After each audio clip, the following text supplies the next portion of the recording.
I've got all my brushes laid out here, and I'm going to bring you over and kind of go over the top of my palette here and then get you a little bit closer to the painting so that you can see the effects that all of these create.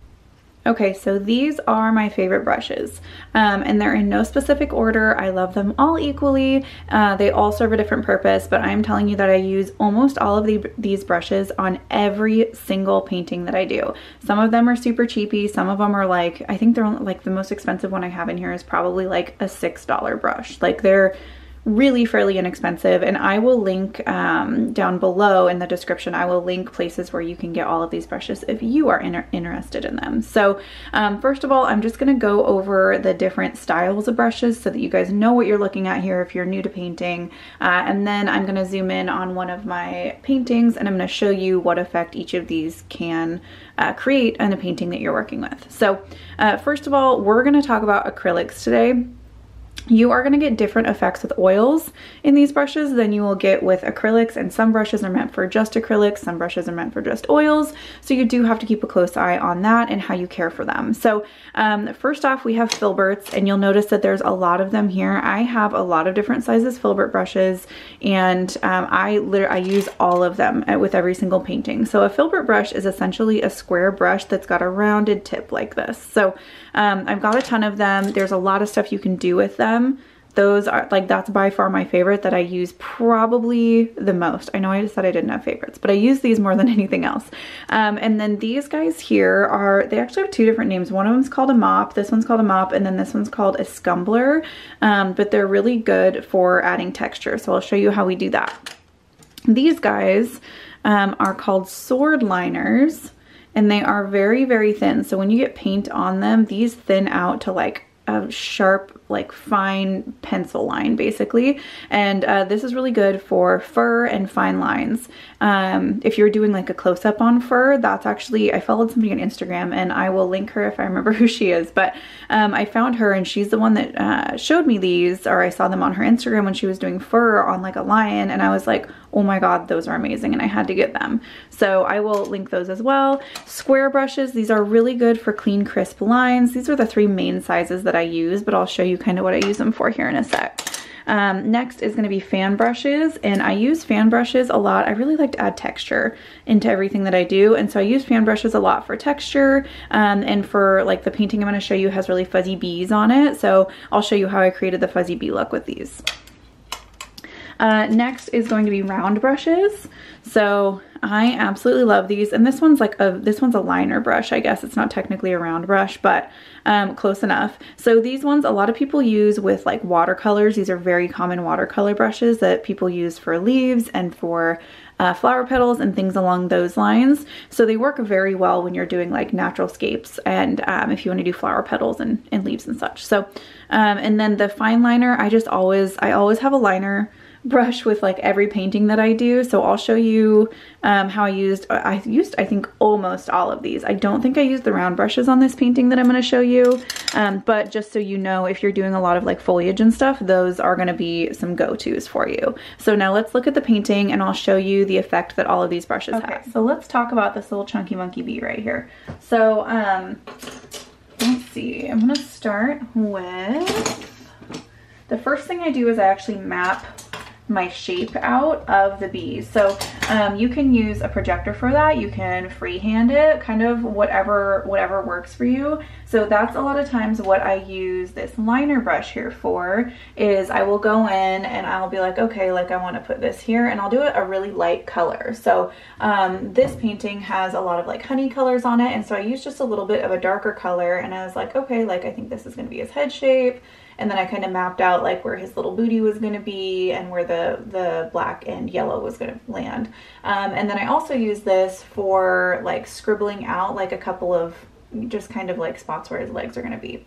Liner brush I also used for all of these little teeny lines within his wings. This is wonderful for that. You can also use the sword liners for the same thing, but if you lay it, obviously get a lot of paint on it. Make sure you don't have like a bulb of paint, because otherwise you'll get a big blotch, but fill it up with paint, and then if you go in at an angle, you're going to be able to get all of those little itty bitty lines, because this tapers to a point when it's wet. So for the liner brush, It's awesome for those little fine details like that. So these are our round brushes. I didn't use these on this painting at all, so we're gonna skip over them for this painting, but if you are doing watercolors, get yourself some round brushes because these are the go-tos for florals and leaves. And then this little teeny tiny, I don't even know if you guys can like see that, like look how little he is. So this little baby, I use for, a lot of times I use for like fine detail in the eyes here. So adding the whites into the eyes is what I'll use this one for. But a lot of times that's essentially the only thing that I use this little teeny tiny baby for is doing the whites in the eyes. And you can, I mean, you can also do like little dots and things like that.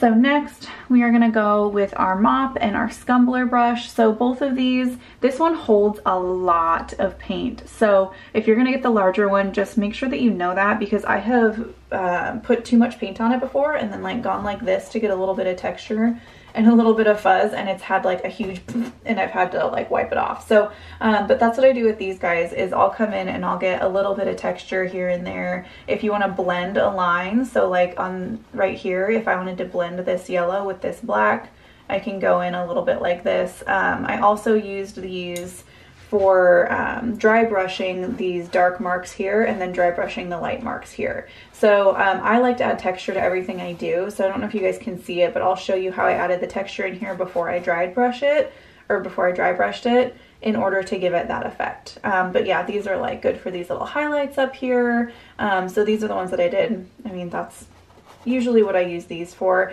When your painting is a little bit dry and you want to blur a line too, you can also put just a little bit of water on here and do like a little scrubby, but for the most part I dab these guys, so they are very well used, as you can see. Fan brushes. I will tell you that I did most of these bees with these two fan brushes here.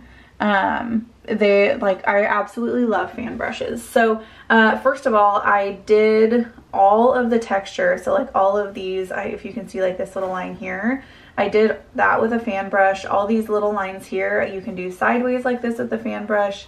You can do this with the fan brush. All of these little babies up here I did with the fan brush. His little fuzz here was all a fan brush. Also their legs. So these bee legs that I did, I also used a fan brush to like do this and dab. And then you can brush it out a little bit. Like you see how he's got all of this like fuzz that's on here. So I used the fan brush to get that fuzz effect, and then get these long, you know, kind of spindly toes on there. So love the fan brush for that. This one's just a little bit bigger, and so for this big bee, I don't think I used it on the small bee, but for the big bee here, I did use it to, you know, get some texture in there and then also like blend this stuff. So you can also use these to get that rough texture if you do a dry brush. It's really stiff, and so this one I use a lot for dry brush texture. It's a good one. Okay, and then square brushes. So these are the three sizes that I use the most, and I didn't use them a whole lot on this specific painting because I have a lot of round spaces and I have a lot of like fluff and fur, nothing that's like overly crazy. One thing that I did use these for is the sharp lines on the eyes, and so like I did this with this guy and then pulled it up so that I could get the sharp line there. Even the white on his eye right here I did with, I don't know if it was this one, but you know, I pulled that up so it was a nice like sharp cut line. Also there's a couple spots on the bees where like I needed to make like a toe or something like that the fan brush didn't do, and so I popped this here. Also his little antenna and everything I did with one of these square brushes. So there's tons of different sizes. There's a lot of different options. This large one I mainly use for adding like drips and texture in the background. I don't use this one to actually like paint, usually paint a whole lot with, at least a whole lot of detail with. So speaking of detail, sword liners. These are seriously, I just got them like a month ago, and they are becoming one of my favorite brushes. So when you get the paint on them, they literally sharpen to like it looks like, I don't know, it's as skinny as if you like put paint on like the end of a knife, and it gets really skinny. So I actually don't think I ended up just using the liner brush in this and not these sword liners, but if I was going to use a sword liner in this painting, it would be for all these fine lines here. And the way that these guys drag, like, do you see that tapered edge right there? The way that they drag and how much paint they hold, you can go for a really long time, and you can get a lot of like a lot of use out of like one stroke of the paintbrush with just like a little bit of paint on it. So that's what I use those guys for. Now to my little favorites, my Filberts. There's a ton of them in here. I know that there's a lot. I will tell you the large one, like this one, I use for backgrounds. It's very rare that I use this for any kind of subject, but this is what I use for backgrounds. It holds a ton of paint in it, and I really like drippy stuff. So like if you see this turquoise drip right here, like I used this to, you know, to get a bunch of paint on it and then to stick it on and it dripped down. So I use this a lot for my backgrounds. This is actually like my main background brush that I use. This one, so this is like it's still a large Filbert, and I didn't use this one a whole lot on the bees, but let me move the camera. I'll show you the flower here. Scoot you down a little bit. So this flower, I used this brush exclusively on this flower. So the great thing about it is you can load up a ton of paint on it, and then all I did was scoop this, and then I actually like curl it a little bit to get the tapered bottom, you know, part of the petal. So like you can see here, like see how it gets a little bit thicker and then it tapers. So I either do a taper like that, or sometimes I, like if I start like this, then I actually twist it, and then that also helps with the movement of the petal. So like that's what I did on all these, is like I twisted them up. But that's what I mainly use this for, is larger petals. And then speaking of the flower, these two Filberts here, so they're very similar. This one's just got it, you can do a little bit more with it. This one is a little bit stiffer than this one. So I'm going to talk about this one mainly. This one is totally fine, nothing wrong with it, but it would just be like make smaller petals. So this one's a little bit stiffer, so it holds more paint. And like I said, I like to do a lot of texture in my paintings. So you can see, I mean, you can see with the gold leaf in here and then some of the shadows on it.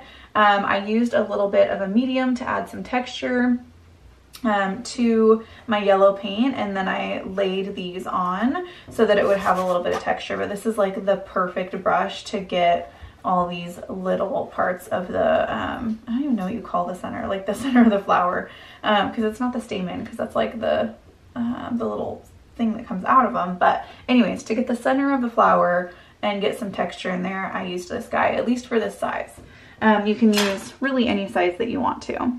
So that brings us to the little guys, which I'm gonna move back up to the bee to show you. Go back up to this little dude.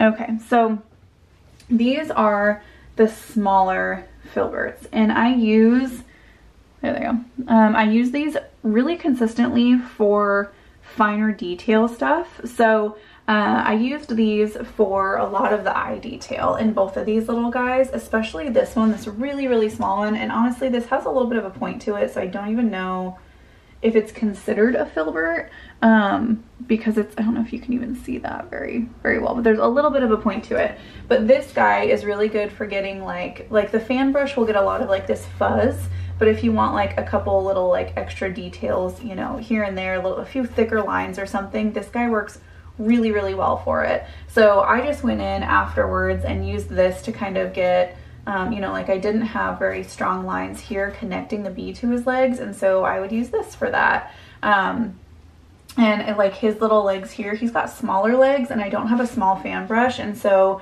I did a little bit of the fan brush for him, but otherwise I used this to get his little antenna, get here, and then get his little beard here and everything, and his little tiny, like all these little yellow spots here, the little highlights and everything. That's what I use this little guy for.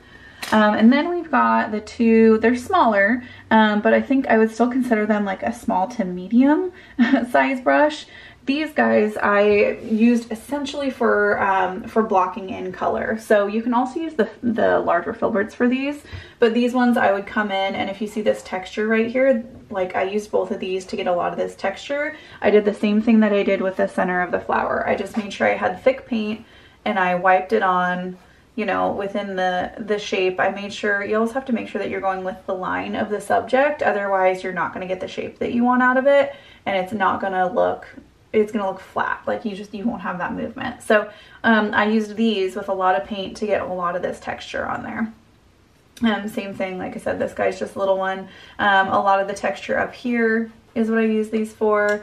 Oh, as far as the wings too, I forgot to mention the larger Filbert, the medium one that we put away earlier. I totally forgot I used him on there, but that's what I used for these wings, to get, you know, the blue color in here, because I could get a really decent shape with it. The fact that it has a really, I know it doesn't look like it, but when it gets wet, you get a really good tapered point there, so you can do like the side of the wing here, and so I use that. It also helps because it has the rounded edge here, and if you're doing wings, the ends of them are all rounded. Like, wings are not square, right? So it's nice to be able to get like this corner here and not have like this big chunky thing, and like this here where you can just pull it and it's got that beautiful round edge to it. So that's essentially how I use all these guys. I also use the Filbert. I know you can see like the gold leaf and everything on here, and then I have a little bit, you know, I've got some paper on here that I've done some collage with. I use these guys to adhere, like I use Mod Podge to lay these on. So I use that for the Mod Podge here, and I also use it for the adhesive that I use for all the gold leafing. So they're definitely multi-purpose. One thing that I didn't mention, I know we're talking brushes, but if you are working with acrylics, please get yourself a water bottle. A spray bottle, excuse me, because this is how I get like a lot of my drip effects. This is how I get, you know, you get the painting wet before you even put any paint on it. When you're doing your background, I literally use this to do probably 80% of my background. And then when we are doing, I'm actually gonna lift this to show you. Hopefully you can see it okay. So like, see the down here how the flower stem and the leaves are like, they're not really defined, right? It's just kind of like a blur of green, but you can kind of tell what it is. So I actually painted that with darker paint, and I was like, ew, that's way too much. I don't like it. So I used my spray bottle just to mute this down, and it dripped a bunch of extra paint out of it. And then now it just looks like it's a nice, you know, soft look. It's got a softer look to it. So and it's cohesive with the rest of the painting. So anyways, those are my favorite brushes. I appreciate you guys being here so much. If you did like this video, please make sure to like and subscribe to my channel, where I will have more content. I'm also going to have some painting instruction stuff coming up. And then I also, if you guys follow me on Instagram at Mansfield Artistry, I also post paintings that I'm working on, and then that's also where I post my paintings for sale first, before I share with anybody else. So if you guys do like my artwork, if you want prints of anything, please go check out my Etsy site and you can order prints there, or if you do like an original that I post, then you can directly message me and we can talk about it. So yeah, thank you guys for being here, and I will see you next time.